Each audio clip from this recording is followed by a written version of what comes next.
مگر سیکنڈ عشرے میں اس کی سپیڈ تیز ہو جاتی ہے.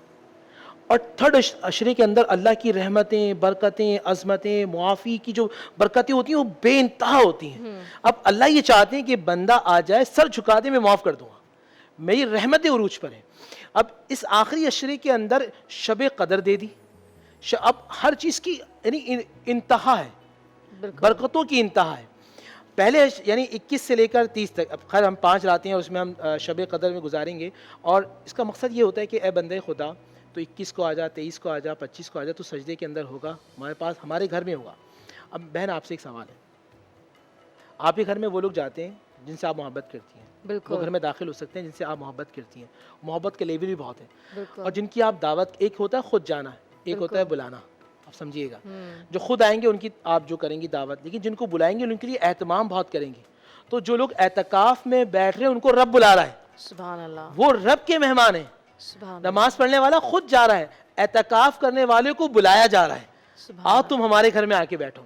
پھر آسان الفاظ میں جس طرح بھی مارکیٹ میں شاپنگ میں مارکیٹ میں سیل لگی ہوئی ہے, ٹھیک ہے نا, اب آخری عشرے کے اندر بھی انتہائی اعلیٰ درجے کی رحمتوں کی سیل لگی ہوئی ہے, بخشش کی, مغفرت کی, اور پھر اس میں تلاوت قرآن ہے. آپ کبھی جا کے اعتکاف میں دیکھیں, شیخ بیٹھے ہیں, دوسرے لوگ, اللہ تعالیٰ آپ کو حرم میں لے کے جائے, آپ جائیں مدینہ منورہ, آپ جائیں خانہ کعبہ, اب آخری عشرے میں دیکھیں کیا منظر ہوتا ہے بہن, کوئی تلاوت قرآن کر رہا ہے, کوئی تسبیح پڑھ رہا ہے, کوئی درود مصطفیٰ میں ہے, کوئی رکوع میں ہے, کوئی سجدے میں ہے, کوئی قیام میں ہے, کوئی اشک بہا رہا ہے, کوئی اللہ کی نعمتوں کو یاد کر رہا ہے, کوئی اپنے گناہوں کو یاد کر رہا ہے. کیا منظر ہوتا ہے, سبحان اللہ, کہ ہر اگر 100 کے 100 لوگ ہیں وہ اللہ سبحانہ و تعالیٰ کو یاد کریں. مقصد اللہ کی محبت ہے, اور ایک مقصد شب قدر کا پانا بھی ہے, کہ شب قدر جس کو مل جائے ہوگا کیا, 84 سال کے برابر اللہ سبحانہ و تعالیٰ آپ کو ثواب عطا فرمائیں گے. آدم علیہ السلام کی امت, شیش علیہ السلام کی امت, موسیٰ علیہ السلام کی امت, عیسیٰ علیہ السلام کی امت سجدے میں ہوتی تھی, آسمان سے کبھی جبرائیل نہیں اترتے تھے. اس رات میں کرم یہ ہوتا ہے, اللہ تعالیٰ جتنے لوگ دیکھ رہے ہیں اور ہم سب یہاں بیٹھے ہیں, ہم سب کو شب قدر مل جائے, اور اس حالت مل جائے کہ ہم اللہ کی عبادت کر رہے ہیں. اب ہوگا کیا کہ آسمان سے فرشتوں کا سردار جبرائیل اتریں گے, اور جو بندہ عبادت کر رہا ہوگا اس سے مصافحہ کریں گے, کہیں گے تم پہ اللہ کا سلام ہو, اس پہ رقت طاری ہو جائے گی جس پہ اللہ کا سلام ہوگا, اس کے رونگٹے کھڑے ہو جائیں گے. تو اعتکاف کا سب سے بڑا مقصد یہ ہوتا ہے کہ شب قدر کو حاصل کریں اور مسجد میں دھرنا لگا لیں, بالکل پروردگار تجھے منانا ہے. بالکل ٹھیک. عظیم صاحب مجھے بتائیں کہ اعتکاف میں کن باتوں کا خاص خیال رکھنا ضروری ہے, یہ رکھنا چاہیے ہمیں؟ جی ہاں, جیسے روزے کے متعلق ہے کہ کھانا پینا چھوڑ دینا, یہ اس کو ہم روزہ کہتے ہیں, لیکن ایک روزے کی روح ہوتی ہے, وہ یہ ہے کہ آپ اگر جائز چیزوں کو چھوڑ رہے تو ناجائز کو تو اس سے پہلے چھوڑ دیں, اور زیادہ سے زیادہ جو ہے آپ تقوی والا روزہ رکھیں. اسی طرح اعتکاف میں بہت سارے لوگ آ جاتے ہیں, دیکھا دیکھی ایک جذبہ ہوتا ہے, لیکن آ کے جب بیٹھ جاتے ہیں تو پھر موبائل کا استعمال, آپس میں باتیں کرنا, گپے لگانا, وہ وقت جو ہے نا وہ ضائع کر دیتے ہیں. تو اعتکاف میں کچھ چیزیں تو ضروری ہے, وہ یہ ہے کہ آپ وہ جو باؤنڈری ہے, حد بندی ہے, وہاں سے نہ نکلے باہر. اسی طرح جنابت کے حالت میں مسجد کے اندر نہ رہیں, اور اسی طرح جو ہے یہ تو بنیادی شرطیں ہیں.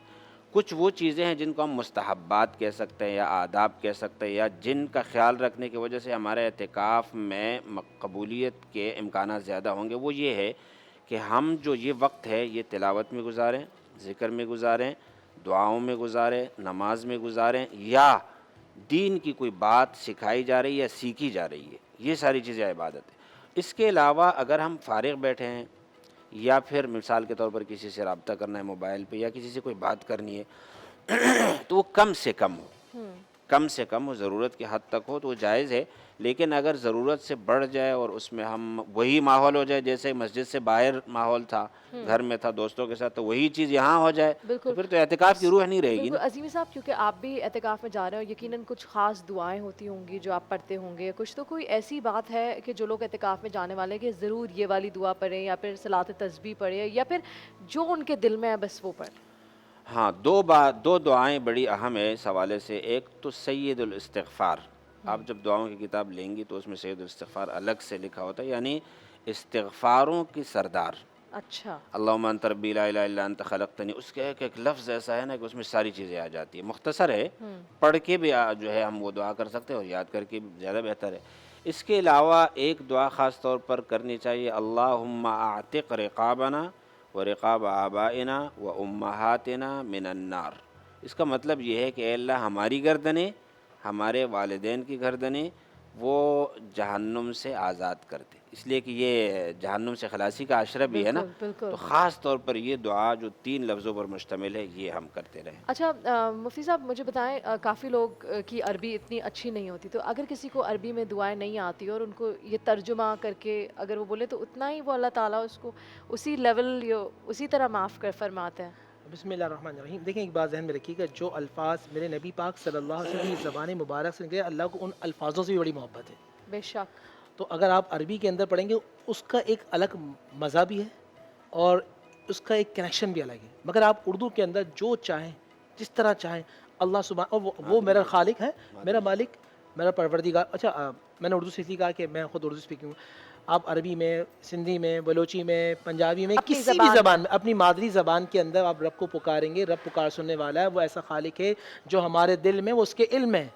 آپ جب زبان سے پکارتے ہیں تو اس کو یہ پسند ہے، دنیا والوں سے مانگو تو ناراض ہو جاتے ہیں اور رب سے نہ مانگو تو رب ناراض ہو جاتا ہے۔ آپ اس رات میں جتنا مانگیں گے اللہ سبحانہ و تعالیٰ آپ کو عطا فرماتا رہے گا۔ اور ایک یہاں پہ ایک ذہن میں نکتہ آیا، بات یہ بھی ہے نا کہ جب ہم اپنی زبان میں مانگتے ہیں نا تو ہمیں معلوم کھل ہے، کے مانگتے ہیں، کھل کے، یعنی اللہ سے راز و نیاز ایک ایک چیز۔ عربی میں بعض دفعہ وہ تکلف ہوتا ہے نا کہ محدود الفاظ ہے، کئی دفعہ تو ہمیں سمجھ میں بھی نہیں آتے، یاد ہے لیکن ذہن میں نہیں اور آتا۔ دوسرا یہ جو بھی مانگے آپ کو معلوم ہونا چاہیے۔ ہمارے یہاں لوگ دعا مانگ رہے ہوتے ہیں، ان سے پوچھیں کیا مانگا، یار میں بھول گیا۔ توجہ کا ارتکاز اللہ سبحانہ و تعالیٰ کی طرف کامل ہو۔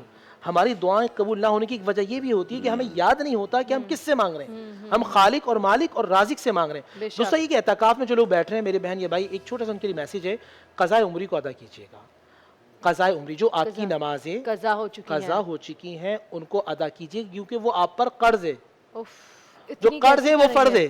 ہاں ہمارے لوگ نوافل پڑھ رہے ہوتے ہیں، اس میں پتہ کیا ہوتا ہے، جیسے آپ نے کبھی کہا تھا صلاۃ تسبیح کوئی پڑھ رہا ہوتا ہے، کوئی دوسرے اذکار کر رہا ہوتا ہے، لیکن آپ پر قضائے عمری فرض ہے، وہ آپ کو ادا کرنی ہے۔ اور بہترین اللہ نے آپ کو موقع دیا، ہو سکتا ہے آپ کی لاٹری نکل آئی ہے، آپ کو ہاں بلا لیا، اور اس میں بھی سہولتیں بہت زیادہ دے دیں، آپ سے سورہ فاتحہ پڑھیں، جہاں آپ 3 مرتبہ پڑھتے ہیں تسبیح وہاں 1 مرتبہ پڑھیں۔